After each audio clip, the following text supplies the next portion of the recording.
Hello everyone and welcome back to my channel. This is the first video in a series in which I demonstrate my workflow for developing and managing Dotfiles. In this video I will show you how to easily install Hyprland on Arch Linux. In the second video we will develop a basic rise of Hyprland together. In the third video we will create a GitHub repository for our Dotfiles. In the fourth video, we will expand our Dotfiles with additional features and develop them using the Dotfiles Installer app. And in the fifth video, we will publish the Dotfiles on GitHub and make them available for other users using the Dotfiles Installer. If you don't want to miss any videos of that series, please subscribe to my channels and give that video a like. And with that, let's jump in. First of all, we have to download the Arch Linux ISO from the Arch Linux website. So this is archlinux.org/download. I will install Hyprland on Arch Linux, but you can of course do the same with Fedora or OpenSUSE or any other supported Linux distribution. So let's see. I will download here the ISO, and in parallel I can already prepare the virtual machine. I click here on plus. I will select in a second. Download is already done. So I will select now the Arch Linux ISO that I have just downloaded. Here is it. Auto detected forward. 16 gigabytes and 12 CPUs. 30 gigs of hard disk, and I will customize the configuration before install. Because I will enable now 3D acceleration. This is important if you want to use Hyprland in a virtual machine. This is done. I click on apply and we are ready to begin the installation.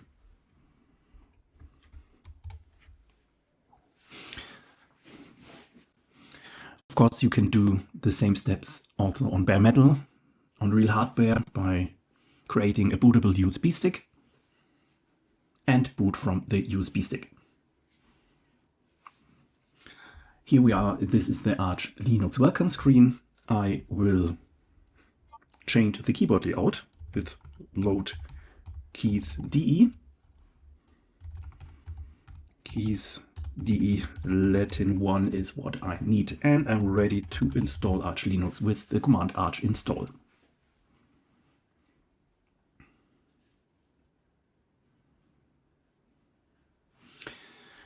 So Arch Linux language, English is correct. Locales. Keyboard layout is DE. The rest is fine. I go back, mirrors and repository. I select a region, and this is in my case Germany. I can go back. The disk configuration is use the best effort default partition layout. With ButterFS, I will create the default structure and I use compression, and I'm ready with my hard disk configuration.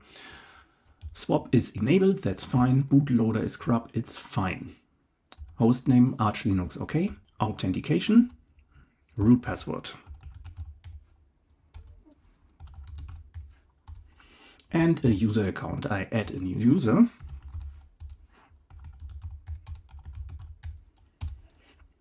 And it also should be the super user. I confirm and exit. And back. The profile, type, desktop. And now I will select here Hyprland. And then we have a good base configuration with Dolphin, Dunst, Grim, of course Hyprland, Kitty, terminal is there, the Polkit KDA agent is there, Qt5 and Qt6 Wayland support, Slurp, UWSM, Wofi as the launcher, and the XDG desktop portal Hyprland. So all these packages will be now installed with a prototype, and then we have a base configuration of Hyprland.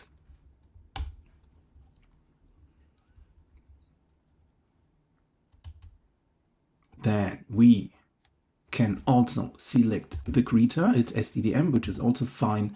And with that, we can go back. Perfect. Graphics drivers, all open source. This is okay. Applications, no more applications needed. Kernels, network configuration. I will copy my current network configuration in the new installation. So where do we have? Here is applications. I want to enable audio with Pipewire. Time zone. With / I can search for Berlin. Here's Berlin. And we are ready to go to install Hyprland in a base configuration with archinstall.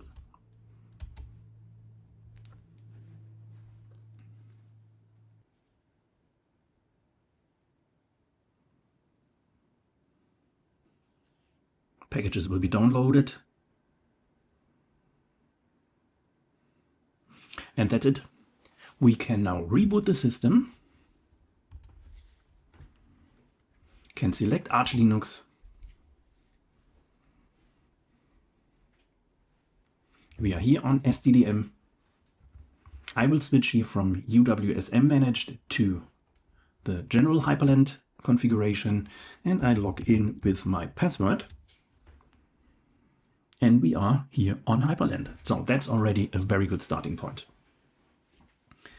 With superkey Q, I can open Kitty. And now I want to install 2 more packages, sudo pacman -s code as my editor. And I will also install Firefox as my main browser.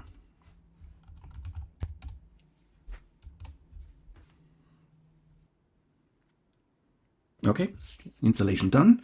Let's start code. Here is code, the editor, and now we can customize the Hyprland conf, the configuration file of Hyprland. I open the file.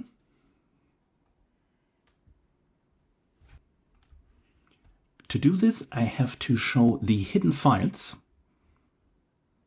Show hidden files, because I want to open the .config folder, and here the hyper folder, and here is the Hyprland conf. Open.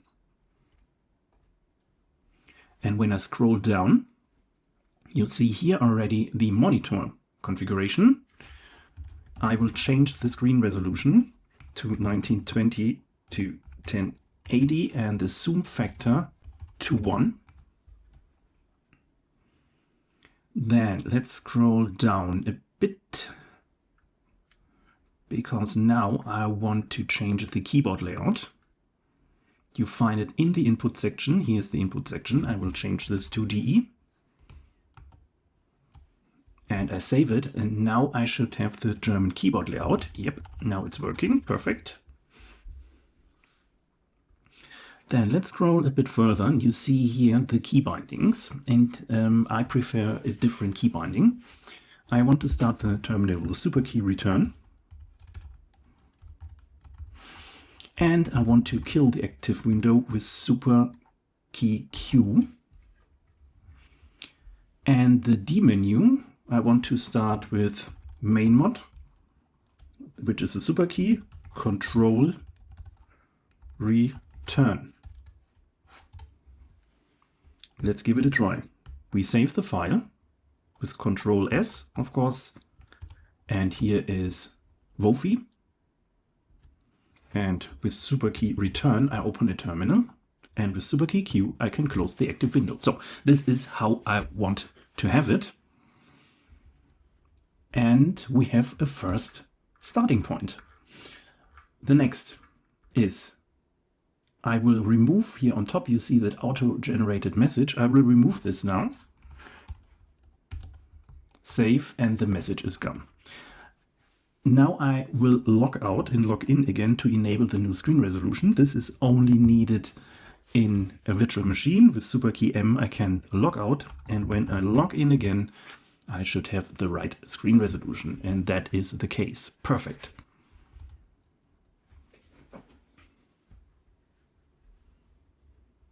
This is already a full running Hyprland installation. So you can use it, super key, return, you open a new terminal. With control super return, you can open Firefox. Here's Firefox. So the first step is done. And now we can start to rise Hyprland a bit. Now we have a basic Hyprland installation that we can build on. More in the next episode. See you next time.